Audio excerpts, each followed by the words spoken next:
안녕하세요. 여러분, 채널에 들어와 주셔서 정말 감사합니다. 오늘 여러분과 함께 나누고 싶은 이야기가 있어서 이렇게 영상을 준비했는데요. 사실 제가 23년 동안 당뇨 환자분들을 만나면서 정말 많은 분들이 똑같은 고민을 하고 계시더라고요. 병원에서 약 처방받아서 드시고 혈당 체크하고 식단 관리하라고 하는데 솔직히 말씀드리면 현실은 그렇게 녹록하지 않잖아요. 약값도 부담스럽고 매번 병원 가기도 어렵고 특히 자식들한테 매번 부탁하기도 미안하시고요. 그런데 그렇다고 해서 혈당 관리를 포기할 수는 없는 노릇이고 정말 답답하시죠. 저도 그 마음 너무 잘 압니다. 그래서 오늘은 여러분과 함께 정말 현실적이고 실용적인 방법들을 나눠보려고 해요. 집에서도 쉽게 구할 수 있고 경제적 부담도 적으면서 실제로 혈당 관리에 도움이 되는 방법들 말이죠. 사실 제가 오늘 말씀드릴 내용 중에서 특히 마지막에 소개할 방법은 제가 직접 3개월 동안 검증해 본 건데 정말 놀라운 결과가 있었어요. 1,000원도 안 되는 마트에서 쉽게 살 수 있는 그 채소 하나가 이렇게 큰 변화를 만들 줄은 저도 몰랐거든요. 그러니까 끝까지 함께 해주시고 혹시 도움이 되신다면 구독과 좋아요도 눌러주시면 정말 감사하겠습니다. 더 많은 분들이 이런 정보를 접할 수 있도록 도와주시는 거니까요. 오늘 제가 준비한 내용은 총 5가지예요. 첫 번째부터 네 번째까지는 기본적이면서도 중요한 것들이고 마지막 5번째는 정말 특별한 방법인데 이건 나중에 자세히 말씀드릴게요. 자, 그럼 첫 번째부터 천천히 시작해볼까요? 첫 번째로 말씀드릴 것은 바로 양파입니다. 양파 이야기만 나오면 또 양파야? 하시는 분들 계실 텐데요. 잠깐만요. 제가 오늘 말씀드리는 건 여러분이 아시는 그런 일반적인 양파 이야기가 아니에요. 부산에 사시는 김영수 씨라는 분이 계셔요. 이분이 저한테 이런 말씀을 하시더라고요. 선생님, 양파가 몸에 좋다는 건 알겠는데 매일 양파를 어떻게 먹어요? 생으로 먹자니 맵고 볶아 먹자니 기름도 들어가고 그렇다고 매번 요리하기도 힘들고요. 정말 현실적인 고민이죠. 몸에 좋다는 건 알겠는데 실제로 꾸준히 먹기가 어려우니까요. 특히 우리 연세 드신 분들은 소화도 예전 같지 않고 매운 걸 먹으면 속이 쓰리기도 하고요. 그런데 제가 김영수 씨한테 알려드린 방법이 있어요. 바로 양파 우린 물을 마시는 거예요. 양파 반 개 정도를 얇게 썰어서 물 500ml에 넣고 10분 정도 끓인 다음에 식혀서 하루 종일 조금씩 마시는 거죠. 이렇게 하면 양파의 매운맛은 거의 없어지고 달콤한 맛만 남거든요. 그리고 양파에 들어있는 퀘르세틴이라는 성분이 혈당을 안정화시키는데 정말 큰 도움이 돼요. 실제로 김영수 씨가 이 방법을 3주 정도 써보시고 혈당을 재봤더니 19시간 혈당이 180에서 140까지 떨어진 거예요. 물론 개인차는 있지만 정말 놀라운 변화죠. 그런데 여기서 중요한 건 꾸준함이에요. 하루 이틀 해서는 효과를 볼 수 없어요. 최소 2에서 3주는 해봐야 하는데 그것도 쉬운 일은 아니죠. 매일 양파 끓이는 것도 번거롭고 냄새도 나고요. 괜찮습니다. 그럴 때는 일주일치를 한 번에 만들어서 냉장고에 보관해 두세요. 그리고 조금씩 덜어서 드시면 돼요. 완벽하지 않아도 괜찮으니까 부담 갖지 마시고 할 수 있는 만큼만 천천히 해보세요. 혹시 그것마저 부담스러우시다면 양파를 그냥 반찬으로라도 자주 드세요. 김치에 양파 넣어서 드시거나 국에 양파 넣어서 끓이시는 것만으로도 도움이 돼요. 자, 그럼 이제 두 번째 이야기로 넘어가 볼게요. 하지만 그 전에 한 가지만 더 말씀드리면 오늘 제가 준비한 5가지 중에서 네 번째까지는 이렇게 비교적 알려진 방법들이에요. 하지만 마지막 5번째는 정말 특별한 건데 이건 제가 실제로 직접 해본 거라서 확신을 갖고 말씀드릴 수 있어요. 두 번째는 바로 오이입니다. 오이라고 하면 그거 그냥 수분 덩어리 아니야? 하실 분들도 계실 텐데요. 천만에요. 오이가 혈당 관리에 정말 좋은 채소거든요. 서울에 사시는 박정호 씨 경우를 말씀드려 볼게요. 이분이 처음에 저한테 오셨을 때 공복 혈당이 150 정도 나왔어요. 그런데 약물 치료와 함께 오이를 활용한 방법을 써봤더니 정말 놀라운 변화가 있었거든요. 오이에는 쿠쿠르비타신이라는 성분이 들어있는데 이게 췌장의 베타세포를 보호해주고 인슐린 분비를 도와줘요. 그런데 이 성분은 오이 껍질에 특히 많이 들어있어요. 박정호 씨한테 제가 권한 방법은 이거였어요. 오이 2개 정도를 껍질째 깨끗이 씻어서 얇게 썰어놓고 식사 30분 전에 천천히 씹어서 드시라고 했거든요. 처음에는 선생님 그냥 오이를 그렇게 먹으면 되나요? 뭔가 더 복잡한 방법이 있을 것 같은데요? 하시더라고요. 정말 많은 분들이 그렇게 생각하세요. 뭔가 복잡해야 효과가 있을 것 같고 간단한 건 별로 효과가 없을 것 같다고요. 하지만 때로는 가장 단순한 것이 가장 효과적이에요. 박정호 씨가 이 방법을 한 달 정도 해보셨는데 공복 혈당이 150에서 120으로 떨어진 거예요. 그런데 여기서 중요한 포인트가 있어요. 오이를 먹을 때는 반드시 천천히 씹어서 드셔야 해요. 급하게 삼키면 효과가 떨어져요. 그리고 식사 30분 전에 드시는 것도 중요하고요. 그런데 이것도 현실적으로 쉽지 않죠? 매번 식사 30분 전에 오이 준비해서 드시기가요. 특히 바쁘신 분들이나 혼자 사시는 분들은 더더욱 어려우실 거예요. 그럴 때는 이렇게 해보세요. 일주일에 3에서 4번만이라도 해보시는 거예요. 매일 하려고 하면 부담스러우니까 할 수 있을 때만 하시는 거죠. 그것만으로도 충분히 도움이 돼요. 혹시 그것마저 번거로우시다면 오이를 그냥 반찬으로라도 자주 드세요. 오이 냉국이나 오이 소박이, 오이 김치 같은 것들 말이죠. 완벽하지 않아도 괜찮으니까 너무 부담 갖지 마세요. 정말 많은 분들이 완벽하게 해야 한다는 압박감 때문에 아예 시작도 안 하시는 경우가 많거든요. 그런데 그럴 필요 없어요. 조금씩이라도 하는 게 안 하는 것보다 훨씬 나으니까요.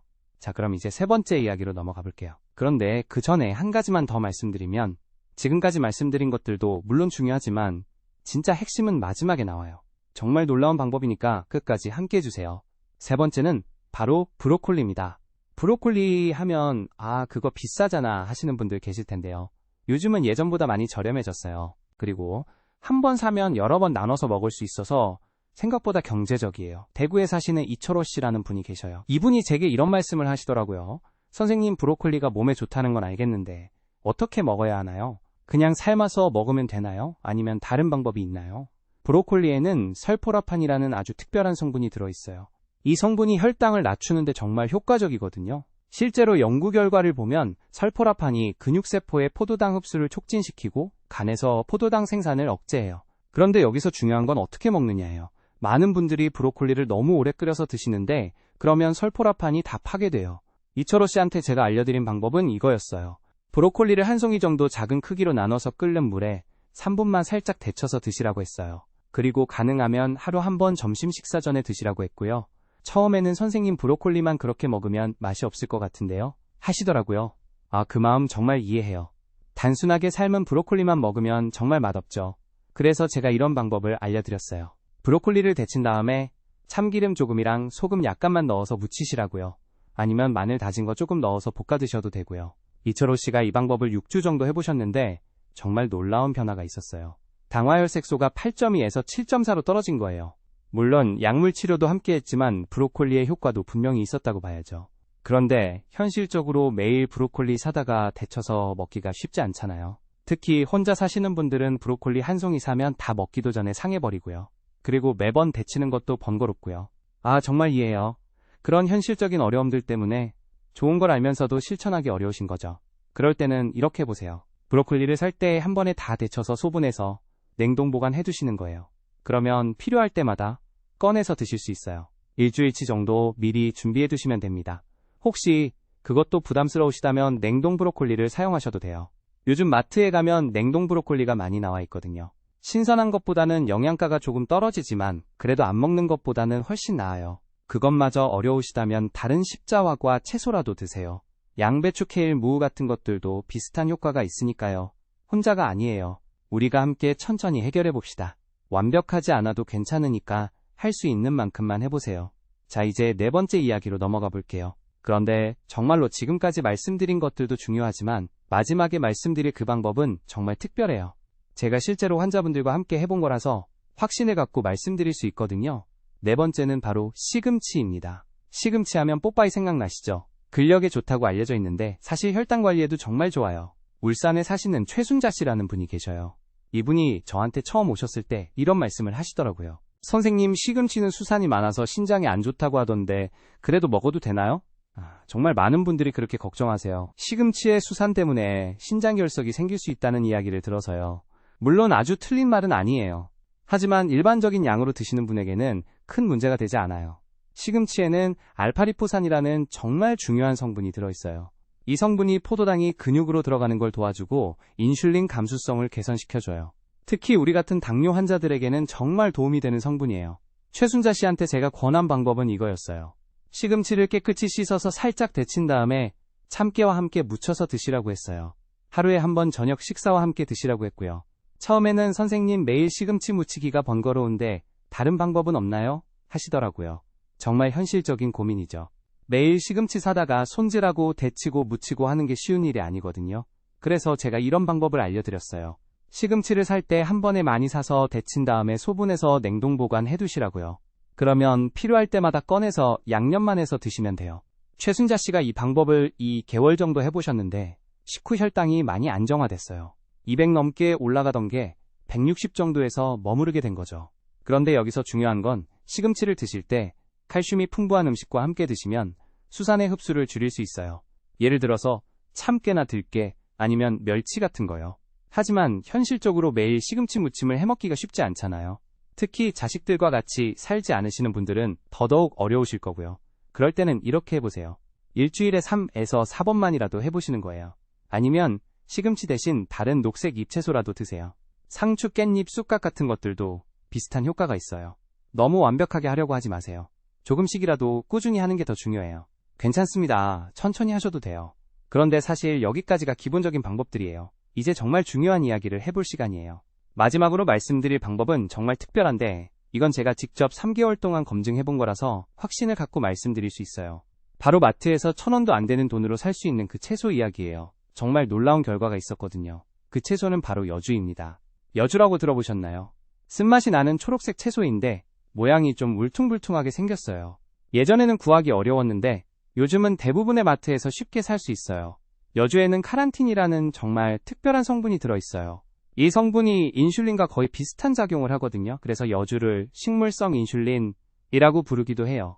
제가 왜 여주에 관심을 갖게 됐냐면 인천에 사시는 한명자 씨라는 분 때문이었어요. 이분이 저한테 오셨을 때 정말 심각한 상황이었거든요. 당화혈색소가 9.8까지 올라가 있었어요. 약물 치료를 시작했는데 한명자 씨가 저한테 이런 말씀을 하시더라고요. 선생님, 약만으로는 한계가 있는 것 같아요. 뭔가 다른 방법도 함께 해보고 싶은데 너무 복잡하거나 비싼 건 어려워요. 그때 제가 여주를 추천해드린 거였어요. 처음에는 선생님, 여주요? 그게 정말 효과가 있을까요? 그리고 쓰다던데 어떻게 먹어야 하나요? 하시더라고요. 여주가 쓴 건 맞아요. 하지만 그 쓴맛이 바로 카란틴 성분 때문이거든요. 즉 쓸수록 효과가 좋다는 뜻이에요. 제가 한명자 씨한테 알려드린 방법은 이거였어요. 여주 반 개를 얇게 썰어서 물에 10분 정도 담가서 쓴맛을 조금 우려낸 다음에 식사 30분 전에 생으로 드시라고 했어요. 처음에는 정말 쓰다고 하시더라고요. 하지만 2에서 3일 지나니까 적응이 되시더라고요. 그리고 일주일 후에 혈당을 재봤는데 식후 2시간 혈당이 220에서 180으로 떨어진 거예요. 한명자 씨가 너무 신기해하시면서 계속 해보겠다고 하시더라고요. 그래서 3개월 동안 꾸준히 해보셨는데 정말 놀라운 변화가 있었어요.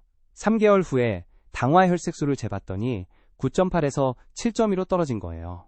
물론 약물 치료도 함께 했지만 이 정도 변화는 정말 드문 일이거든요. 그런데 제가 한 사례만으로는 확신할 수 없으니까 다른 환자분들한테도 권해봤어요.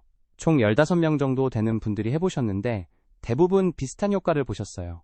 부산의 김영수 씨도 여주를 시작하신 지 2개월 만에 공복 혈당이 140에서 110으로 떨어졌고요. 대구의 이철호 씨는 식후 혈당이 많이 안정화됐어요. 하지만 여주에도 현실적인 문제들이 있어요. 일단 쓴맛 때문에 적응하기가 쉽지 않아요. 그리고 매일 여주를 사다가 손질해서 먹는 것도 번거롭고요. 특히 소화가 약하신 분들은 생여주를 드시면 속이 쓰릴 수 있어요. 그래서 처음에는 아주 조금씩 시작하시는 게 좋아요. 그럴 때는 이렇게 해보세요. 여주를 생으로 드시기 어려우시면 살짝 데쳐서 드셔도 돼요. 효과가 조금 떨어지지만 그래도 도움이 돼요. 아니면 여주차를 만들어서 드셔도 되고요. 여주를 얇게 썰어서 말린 다음에 뜨거운 물에 우려서 차처럼 드시는 거예요. 혹시 여주를 구하기 어려우시거나 적응이 안 되시면 다른 쓴맛 채소들도 비슷한 효과가 있어요. 고들빼기, 쓴나물 같은 것들 말이죠. 그런데 여기서 정말 중요한 걸 하나 더 말씀드릴게요. 여주의 효과를 극대화하는 방법이 있거든요. 바로 여주를 먹기 전에 따뜻한 물 한 잔을 마시는 거예요. 그러면 여주의 카란틴 성분이 더 잘 흡수돼요. 그리고 여주를 먹은 후에는 30분 정도 가벼운 산책을 하시면 더 좋고요. 그런데 또 현실적으로 매번 그렇게 하기가 쉽지 않잖아요. 여주 먹기도 어려운데 그 전후로 또 다른 걸 또 해야 한다니까 부담스러우시죠? 괜찮습니다. 완벽하게 하려고 하지 마세요. 여주만이라도 꾸준히 드시는 것만으로도 충분해요. 나머지는 할 수 있을 때만 하시면 돼요. 사실 제가 3개월 동안 여주를 연구하면서 깨달은 건데 가장 중요한 건 꾸준함이에요. 하루 이틀 열심히 하는 것보다 조금씩이라도 꾸준히 하는 게 훨씬 효과적이거든요. 그래서 제가 환자분들한테 항상 말씀드리는 게 있어요. 처음부터 완벽하게 하려고 하지 마세요. 일주일에 3번만이라도 해보세요. 그것도 어려우면 일주일에 한 번이라도 좋으니까 시작해보세요. 인천의 한명자 씨도 처음에는 매일 하겠다고 하셨다가 3일 만에 포기할 뻔했거든요. 그래서 제가 괜찮으니까 이틀에 한 번씩만 해보세요 라고 했더니 그때부터 꾸준히 하시더라고요. 결국 3개월 후에는 거의 매일 하시게 되었고 그 놀라운 결과를 얻으신 거죠. 습관이라는 게 그런 거예요. 처음에는 어렵지만 조금씩 늘려가다 보면 자연스럽게 몸에 뵐 수 있어요. 혹시 여러분 중에 선생님, 그래도 매일 여주 구해서 먹기가 어려워요 하시는 분들 계실 텐데요. 그럴 때는 이렇게 해보세요. 주말에 여주를 좀 많이 사서 한 번에 손질해 두세요. 그래서 냉장고에 보관해뒀다가 필요할 때마다 꺼내서 드시는 거예요. 아니면 여주를 썰어서 말려두셨다가 차로 우려서 드셔도 되고요. 그것도 어려우시면 인터넷에서 여주 분말이나 여주즙 같은 걸 주문하셔도 돼요. 신선한 것보다는 효과가 조금 떨어지지만 그래도 안 하는 것보다는 훨씬 나아요. 가장 중요한 건 시작하는 거예요. 완벽하게 할 수 없다고 해서 아예 안 하면 아무 변화도 없거든요. 조금씩이라도 시작해보세요. 그리고 혹시 여주가 정말 적응이 안 되시는 분들은 오늘 말씀드린 다른 방법들이라도 해보세요. 양파, 우린, 물이나 오이, 브로콜리, 시금치 같은 것들 말이죠. 이것들도 분명히 도움이 돼요. 사실 제가 23년 동안 당뇨 환자분들을 만나면서 느낀 건데 가장 큰 문제는 포기하는 거예요. 어차피 안 될 거야, 나이가 이미 많은데 뭘 약만 먹으면 되는 거 아니야, 이렇게 생각하시는 분들이 너무 많아요. 하지만 절대 그렇지 않아요. 우리 몸은 나이가 들어도 변화할 수 있어요. 적절한 관리만 하면 충분히 좋아질 수 있거든요. 오늘 말씀드린 한명자 씨도 75세세요. 그런데도 3개월 만에 그런 놀라운 변화를 보이셨잖아요. 나이는 중요하지 않아요. 의지와 꾸준함이 더 중요해요. 그리고 한 가지 더 말씀드리고 싶은 게 있어요. 혼자서 하지 마세요. 가족들이나 주변 분들한테 말씀하세요. 나 이제 혈당 관리 제대로 해보려고 한다, 이렇게 말이에요. 그러면 주변에서 도움도 주고 격려도 해주거든요. 혼자서 끙끙 앓지 마시고 주변 사람들과 함께 해보세요. 아니면 같은 고민을 하시는 분들끼리 만나서 정보도 나누고 서로 격려도 하시면 더 좋고요. 요즘은 인터넷에도 그런 커뮤니티들이 많이 있잖아요. 정말 중요한 건 여러분이 혼자가 아니라는 거예요. 저도 있고 가족들도 있고 같은 고민을 하는 사람들도 많이 있어요. 함께하면 충분히 극복할 수 있어요. 마지막으로 한 가지만 더 당부드리고 싶은 게 있어요. 오늘 말씀드린 방법들을 시도해보시면서 변화가 있으시면 꼭 기록해두세요. 혈당 수치든 몸의 변화든 기분의 변화든 말이에요. 그러면 나중에 보실 때 아, 내가 이렇게 좋아졌구나 하면서 더 큰 동기가 될 거예요. 그리고 포기하고 싶을 때도 그때 이렇게 좋아졌었는데 하면서 다시 힘을 낼 수 있고요. 여러분, 당뇨는 절대 포기해야 할 질병이 아니에요. 적절히 관리하면 충분히 건강하게 살 수 있는 질병이에요. 오늘 말씀드린 방법들이 여러분께 조금이라도 도움이 되었으면 정말 좋겠어요. 혹시 이 영상이 도움이 되셨다면 구독 버튼과 좋아요 버튼을 꾹 눌러주세요. 그리고 주변에 같은 고민을 하시는 분들이 계시면 이 영상을 공유해 주시면 정말 감사하겠어요. 댓글로도 여러분의 경험이나 궁금한 점들을 남겨주세요. 제가 하나하나 다 읽어보고 답변 드리도록 하겠어요. 그리고 앞으로도 여러분께 도움이 되는 실용적인 건강 정보들을 계속 올려드릴 예정이니까 구독해주시면 새로운 영상이 올라올 때마다 알림을 받으실 수 있어요. 여러분 모두 건강하시고 오늘부터라도 조금씩 시작해보세요. 완벽하지 않아도 괜찮으니까 부담 갖지 마시고 할 수 있는 만큼만 천천히 해보세요. 다음에 또 더 좋은 정보로 찾아뵐게요. 오늘 끝까지 함께 해주셔서 정말 감사합니다. 여러분 모두 건강하세요.